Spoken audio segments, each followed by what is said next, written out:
नमस्कार, के न्यूज में आपका स्वागत है। मैं हूं प्रियंका। आप देख रहे हैं हमारा खास कार्यक्रम 22 का बादशाह। 22 के रण में कब किस पर कौन पड़ेगा भारी, किसका जलवा कायम रहेगा। अब रडार पर आया मयूर वनस्पति। ईसी का यूपी में मंथन जारी। वहीं सुहागनगरी फिरोजाबाद में प्रियंका गांधी का शक्ति संवाद। अतीक जेल में अब उनके बेटे का नंबर। पूरब से लेकर पश्चिम तक क्या है सियासी तपिश, इन तमाम खबरों से आपको रूबरू कराएंगे। तो चलिए शुरू करते हैं हमारा खास कार्यक्रम 22 का बादशाह।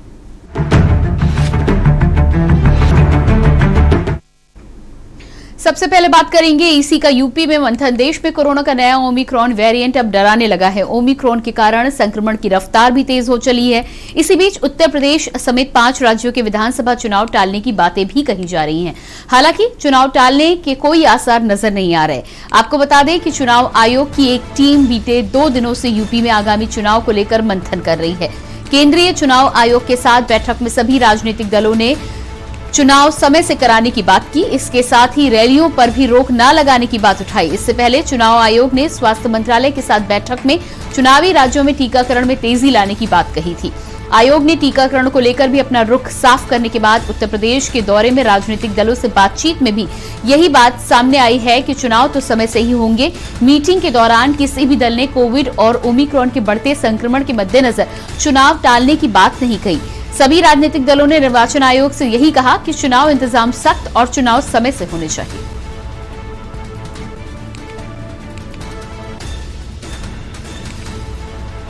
तो एक तरफ देश में ओमिक्रॉन वेरिएंट का संकट बढ़ रहा है। केसेस बढ़ने के साथ ही साथ लगातार तीसरे लहर की दस्तक की भी बात की जा रही है। वहीं राजनीतिक पार्टियों की यदि बात की जाए तो साफ तौर पर अभी तक तो आनाकानी करती हुई नजर आ रही थी, लेकिन इलेक्शन कमीशन के साथ हुई बैठक में साफ तौर पर तमाम राजनीतिक पार्टियां इस बात पर जोर देती हुई नजर आई कि चुनाव समय से ही कराया जाए। हालांकि चुनाव के नियमों को लेकर जरूर सख्ती दिखाने की बात की है, लेकिन ना तो ये राजनीतिक पार्टियां चुनाव टालने के मूड में नजर आई और ना ही चुनाव रैलियों पर प्रतिबंध लगाने के मूड में नजर आई। दोनों ही मामलों पर इलेक्शन कमीशन को साफ कहती हुई नजर आई कि इन दोनों ही मामलों पर किसी तरह की कोई रोक ना लगाई जाए। अब देखना तो ये होगा कि ओमिक्रॉन के बढ़ते केसेस के साथ ही साथ स्वास्थ्य विभाग से बातचीत करने के बाद चुनाव आयोग क्या फैसला लेता है।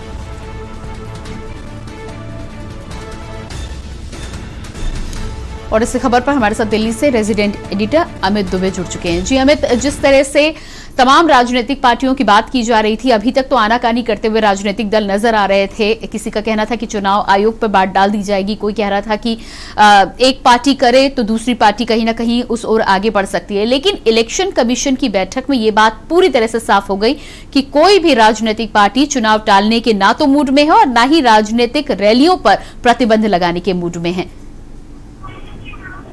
देखिए, 2 बड़ी चीजें हैं, क्योंकि इलेक्शन कमीशन जो है अब तमाम चीजों की समीक्षा कर रहा है। कोरोना की गाइडलाइंस अब जारी हुई है और तमाम पार्टियां जो है वो चुनाव को लेकर काफी समय से तैयारियां कर रही थी। खासतौर पर यूपी की बात करें तो चाहे समाजवादी पार्टी की विजय रथ यात्रा हो, चाहे बीएसपी का ब्राह्मण सम्मेलन हो, चाहे बीजेपी की सरकार हो और उनकी अपनी यात्रा हो, तो तमाम जो जन विश्वास यात्रा हो, तो तमाम जो यात्राएं हैं, न सिर्फ यात्राएं निकाली गई बल्कि देखा जा सकता है कि तमाम पार्टियां किस तरह से लगातार चुनाव प्रचार में लगी हुई हैं।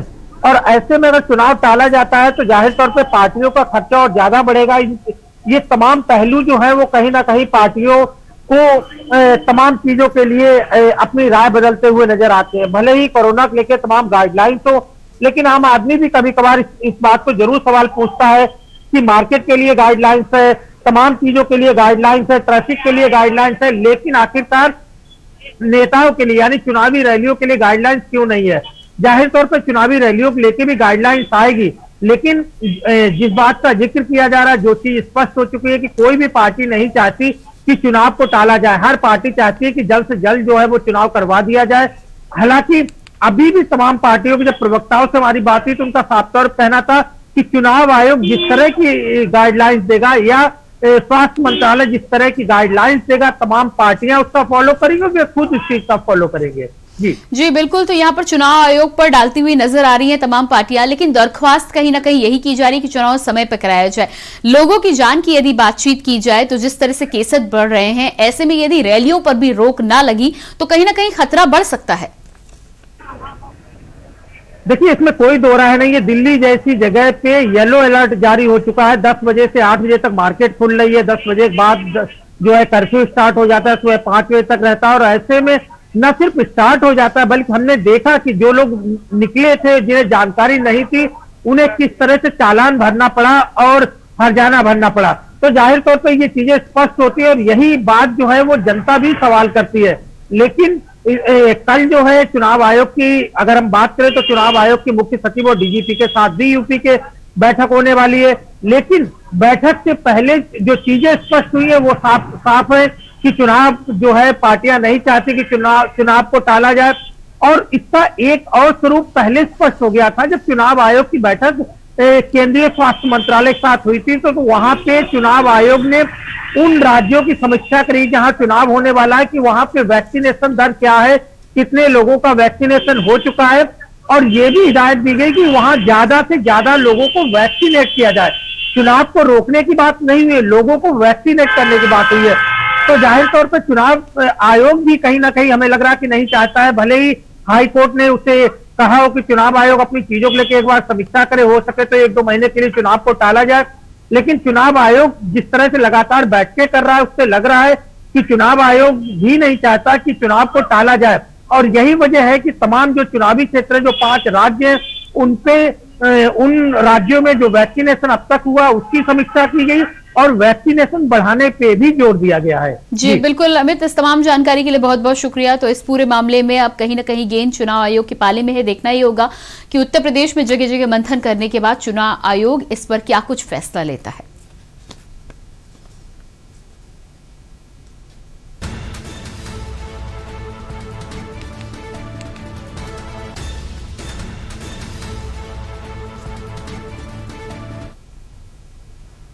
और अब बात करेंगे अब राडा पर मयूर वनस्पति, लेकिन उससे पहले रुकेंगे एक छोटे से ब्रेक के लिए। फौरन हाजिर होते हैं।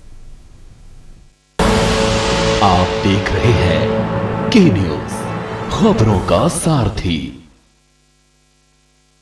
2017 से पहले कर्ज के बोझ तले दबा था किसान। 2017 के बाद कर्ज माफी से हुआ है खुशहाल। फर्क साफ है। 2017 से पहले भैंस ढूंढने वाली पुलिस 2017 के बाद अपराधियों को काबू करती है। फर्क साफ है। 2017 से पहले जो लड़के हैं गलती हो जाती है बोलकर छूट जाते थे। 2017 के बाद उन अपराधियों पर होती है कार्रवाई। फर्क साफ है। 2017 से पहले मेरठ से दिल्ली पहुंचना था दूभर। 2017 के बाद दिल्ली बस 1 घंटे दूर। फर्क साफ है। जुबान के लिए उड़ चला गैरों की ज़मीं पर, खुशबू अपने पन की ढूंढता। और दूर कितना भी जाओ, इस जुबान से दूर ना जा पाओगे। रुमल, बोलो जुबान केसरी। आप देख रहे हैं के न्यूज, खबरों का सारथी। ब्रेक के बाद अब बात करेंगे अब रडार पर मयूर वनस्पति। उत्तर प्रदेश के कानपुर में जीएसटी खुफिया महानिदेशालय लखनऊ यूनिट की एक टीम ने टैक्स चोरी के आरोपों के वेरिफिकेशन के लिए कानपुर में मयूर वनस्पति के कार्यालय का दौरा किया, जहां पर टीम को 10 करोड़ रुपए के झूठे इनपुट टैक्स क्रेडिट का पता चला। हालांकि कंपनी के मालिक ने करों का भुगतान करना स्वीकार किया है। इस दौरान टीम ने मयूर वनस्पति के कार्यालयों और फैक्ट्री पर छापेमारी की और कार्रवाई की। वहीं कारोबारी सुनील गुप्ता का घर सिविल लाइंस इलाके में है, जबकि ऑफिस ग्रीन पार्क के सामने। दरअसल जीएसटी खुफिया महानिदेशालय की टीम ने कई घंटों तक मौजूद संबंधित लोगों से पूछताछ की। बताया जा रहा है कि इनकम टैक्स के अलावा जीएसटी इंटेलिजेंस यानी डीजीजीआई की टीम भी छापे में शामिल रही। यहां से बरामदगी के बारे में अभी कोई जानकारी नहीं मिली है। बताया जा रहा है कि लखनऊ जीएसटी टीम ने मयूर वनस्पति के बाद पान मसाला कारोबारी के यहां पर भी छापा मारा।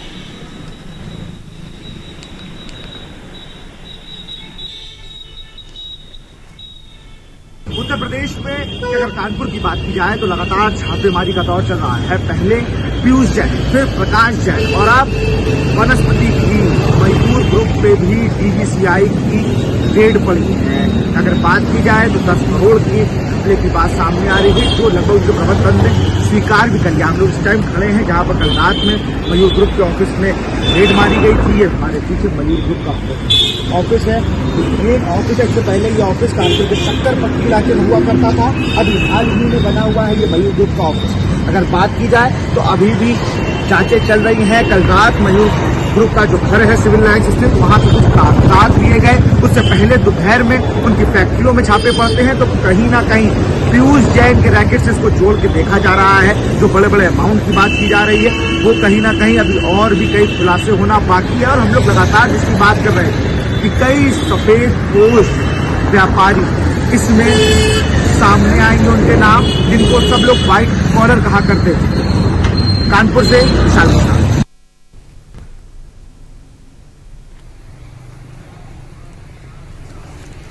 और इसी खबर पर हमारे साथ संवाददाता विशाल मिश्रा कानपुर से जुड़ चुके हैं। जी विशाल, जिस तरह से अब मयूर वनस्पति पर छापेमारी की बात कही जा रही है, क्या कुछ निकलकर सामने आया है? इस पूरे मामले में दस्तावेजों की बात तो की जा रही है, पर क्या कोई बरामदगी भी हुई है? देखिए, आपको बता दूं प्रियंका, इस वक्त हम लोग खड़े हैं मयूर ग्रुप के उसी दफ्तर के बाहर, जहां पर कल रात में DCI की टीम, इंटेलिजेंस की टीम आती है और यहाँ से अहम दस्तावेज लेके जाती है। ये पूरी जांच कैसे होती है, पूरे क्लू कैसे जुड़ते हैं, उनका एक बड़ी बात है। शिखर मसाले वाले, उनकी पैकिंग इन्हीं के पनकी स्थित फैक्ट्री में होती थी, वहीं से इनका नाम सामने आता है। फिर उसके बाद इनके पास टीम आती है, रात में पहले सिविल लाइन्स के घर जाती है, फिर उसके बाद यहाँ पर आती है। उससे पहले दिन में उस फैक्ट्री में भी जाकर जांच करती है।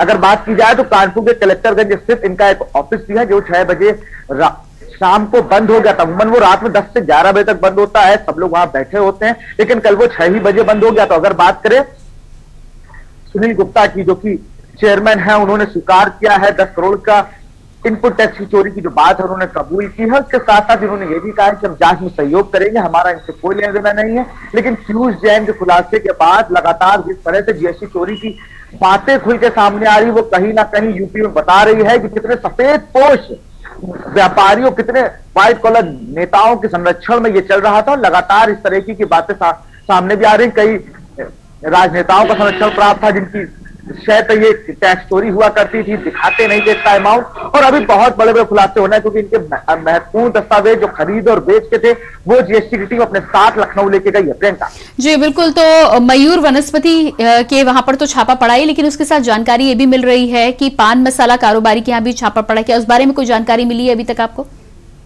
बिल्कुल, अगर बात करें वो पान मसाला, अगर शिखर पान मसाले लोग के बाद पहले जब इनके सिविल लाइन स्थित घर पे जाती है टीम, उसके बाद वहां से सारे दस्तावेज लेने के बाद, बयान लेने के बाद, फिर शिखर पान मसाला वालों के घर जाती है, वहां से उनका बयान लेती है, फिर उनके ऑफिस पे आते हैं, फिर इसके बाद एक कड़िया जोड़ती है और जो महत्वपूर्ण दस्तावेज होते हैं इंटेलिजेंस, वो लेके वापस लखनऊ ही निकल जाती है। लेकिन उसके बाद अभी की बात की जाए तो ऑफिस में लगभग कोई भी बोर्ड ऑफ डायरेक्टर्स कोई भी नहीं है, जो भी अधिकारी यहाँ पर कोई नहीं बैठा हुआ। मैं सुबह से यहाँ मौजूद हूँ, कोई भी गाड़ी नहीं आई है। घर की बात की जाए तो घर के दरवाजे बंद है, नॉर्मल जो लोग निकलते हैं, वर्कर्स निकल रहे हैं। फैक्ट्री की अगर बात की जाए तो वहां पर भी कोई नहीं है। कलेक्टरगंज स्थित ऑफिस में भी आज कोई नहीं बैठा है। प्रियंका जी बिल्कुल विशाल, तो जिस तरह से लगातार कानपुर में ताबड़तोड़ छापेमारी की कार्रवाई चल रही है, पहले पीयूष जैन, प्रवीण जैन और अब मयूर वनस्पति, शिखर पान मसाला, क्या इस कड़ी में और भी आगे छापेमारियां हो सकती हैं?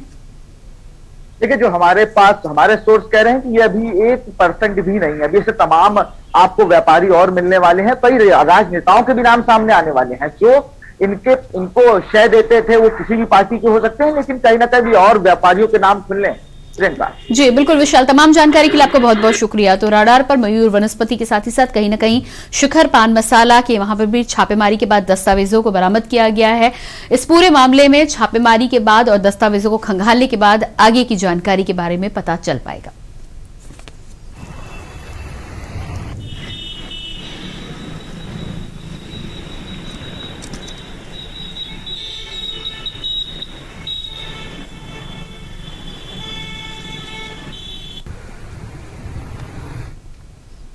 और अब बात करेंगे सुहाग नगरी में प्रियंका। कांग्रेस की महासचिव प्रियंका गांधी वाड्रा उत्तर प्रदेश में आगामी विधानसभा चुनाव के मद्देनजर आज फिरोजाबाद में आयोजित महिला सम्मेलन में शामिल होने के लिए पहुंची। यहां उन्होंने महिलाओं को कांग्रेस की नीतियों से अवगत कराते हुए प्रदेश में सत्ता परिवर्तन के अभियान को सफल बनाने की अपील की। कांग्रेस ने प्रियंका गांधी की अगुवाई में लड़े जा रहे उत्तर प्रदेश के विधानसभा चुनाव के प्रचार अभियान में लड़की हूं लड़ सकती हूं की मुहिम के तहत पूरे प्रदेश में महिला सम्मेलन आयोजित किया। बुधवार को फिरोजाबाद में महिला सम्मेलन आयोजित किया गया, जिसमें गिरधारी इंटर कॉलेज में लड़की हूं लड़ सकती हूं महिला सम्मेलन को संबोधित किया। आपको बता दें कि कांग्रेस ने आगामी विधानसभा चुनाव में 40% टिकट महिलाओं को देने की घोषणा की है। महिलाओं को कांग्रेस के चुनाव अभियान से जोड़ने के लिए पार्टी ने लड़की हूं लड़ सकती हूं का नारा दिया है। साथ ही उससे पहले प्रियंका गांधी ने आम जन के घर घर जाकर महिलाओं से मुलाकात की और महिला सशक्तिकरण के मुद्दे पर विचार साझा किए।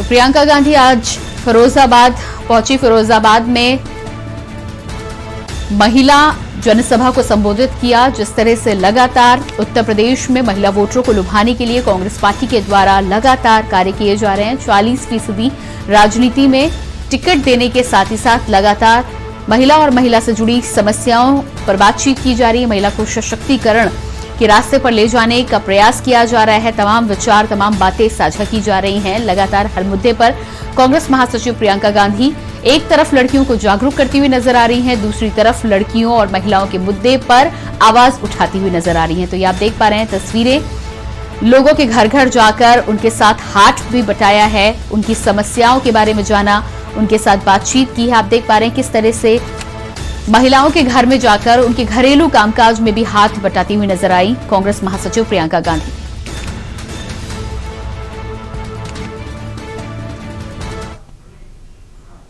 और अब बात करेंगे अतीक जेल में अब बेटे का नंबर, लेकिन उससे पहले रुकते एक छोटे से ब्रेक के लिए। देखते रहिए के न्यूज। आप देख रहे हैं के न्यूज, खबरों का सारथी। नमस्कार। कोरोना का एक नया वायरस आया है, ओमिक्रॉन। ये बहुत तेजी से फैलता है। आपका बेटा, आपका भाई होने के नाते मुझे आपकी सेहत और आपकी ज़िंदगी की बहुत फिक्र है। हाथ जोड़ के आपसे विनती है, घर से कम बाहर निकलें। हमेशा मास्क पहन के रखें। मास्क बहुत बहुत ज़रूरी है और मास्क को सही तरीके से लगाएं। सोशल डिस्टेंसिंग का पालन ज़रूर करें और बार बार साबुन से हाथ धोते रहें। अभी तक जिन्होंने कोरोना वैक्सीन नहीं ली, वो कोरोना वैक्सीन भी जरूर ले लें। हम 2 करोड़ दिल्ली वासियों ने जैसे पहले कोरोना का मुकाबला किया था, वैसे इस बार हम सब मिलके ओमिक्रॉन को भी हराएंगे। आपकी सलामती के लिए जो भी ज़रूरी कदम है हम उठाएंगे। हमें अगर कुछ रेस्ट्रिक्शंस लगाने पड़े तो प्लीज़ उनका पालन ज़रूर करना। वो केवल आपकी सेहत और सलामती के लिए हैं। हमेशा की तरह इस बार भी मुझे आपका साथ चाहिए। हर दिल्लीवासी अगर नियमों का पालन करेगा तो इस बार भी कोरोना जरूर हारेगा। जय हिंद।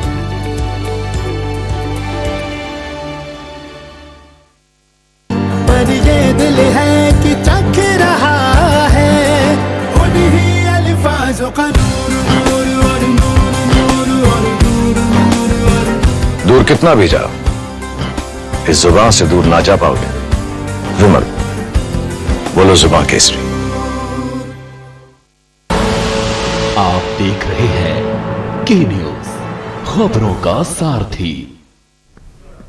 और अब बात करेंगे अतीक जेल में अब बेटे का नंबर। यूपी के पूर्व सांसद और बाहुबली नेता अतीक अहमद को एक और झटका लगा है। रियल एस्टेट कारोबारी मोहित जायसवाल को अगवा कर देवरिया जेल में ले जाने और उसे धमका कर पीट कर करोड़ों की संपत्ति अपने नाम कराने के मामले में अतीक अहमद के बेटे मोहम्मद उमर का लुकआउट सर्कुलर सीबीआई ने जारी कर दिया है। वहीं इस मामले में काफी समय से सीबीआई की गिरफ्त से दूर है। उसने दिसंबर 2018 में मोहित जायसवाल को अगवा किया था। सीबीआई की विशेष अदालत ने विगत 22 नवंबर को इन पर कानून का शिकंजा कसते हुए मोहम्मद उमर व उसके साथी योगेश के खिलाफ गिरफ्तारी वारंट जारी किया था।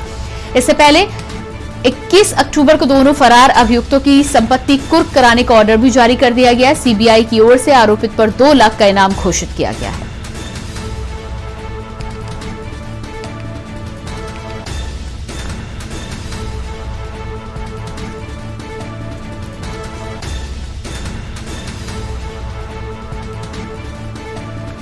और इसी खबर पर प्रयागराज से हमारे साथ संवाददाता विनय मिश्रा जुड़ चुके हैं। जी विनय, जिस तरह से अतीक अहमद जेल में है, बेटे का नंबर सामने आया है, जिस तरह से एक युवक को अगवा किया था, इस पूरे मामले में आगे क्या कुछ कार्रवाई हो सकती है और कब तक गिरफ्तारी हो सकती है? जी, अगर हम बात करें अतीक अहमद के बेटे उमर की, तो उसमें जो है सीबीआई द्वारा जो है उसे प्रस्तुत न होने पर लुकआउट नोटिस जारी हुआ था। उन पर एक इनाम भी घोषित हुआ था।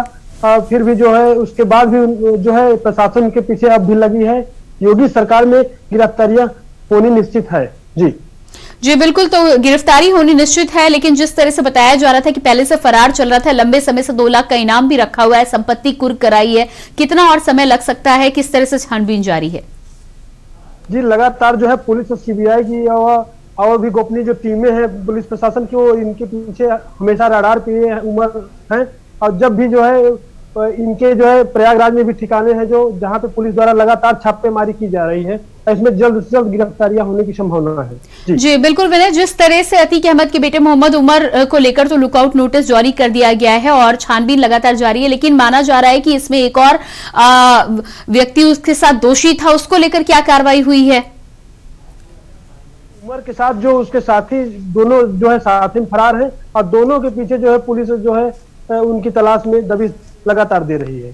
जी बिल्कुल विनय, इस तमाम जानकारी के लिए बहुत बहुत शुक्रिया। तो रियल एस्टेट कारोबारी को अगवा करने का आरोप लगा हुआ है। बताया जा रहा है कि मोहम्मद उमर और उसके साथी के लिए लुकआउट नोटिस जारी कर दिया गया है, संपत्ति कुर्क कराई गई है। तमाम छानबीन के साथ ही साथ लगातार सीबीआई के द्वारा भी कार्रवाई की जा रही है। 2 लाख का इनाम भी रखा गया है। देखना ये होगा कि कितनी जल्दी पुलिस को सफलता मिलती है इस पूरे मामले में और कितनी जल्दी अतीक अहमद के बेटे मोहम्मद उमर की गिरफ्तारी होती है।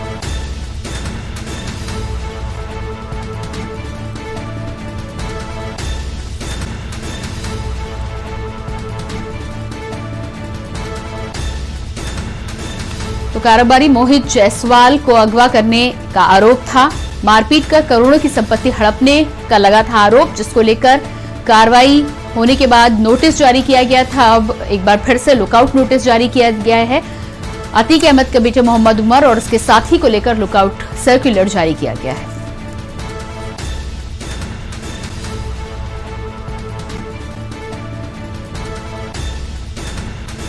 रियल एस्टेट कारोबारी मोहित जायसवाल को किया था अगवा। मारपीट कर करोड़ों की संपत्ति हड़पने का आरोप। बताया जा रहा है कि जबरदस्ती मारपीट कर करोड़ों की संपत्ति अपने नाम कराई थी अतीक अहमद के बेटे मोहम्मद उमर ने। उसके साथ इस पूरे कांड में एक साथी भी शामिल था। दोनों के ही खिलाफ लुकआउट सर्कुलर जारी किया गया है। सीबीआई ने इस पूरे मामले में जांच के बाद अब सर्कुलर जारी किया है। बताया जा रहा है कि दोनों की संपत्ति कुर्क कराने के भी आदेश दिए गए हैं और साथ ही साथ 2 लाख का इनाम भी मोहम्मद उमर पर रखा गया।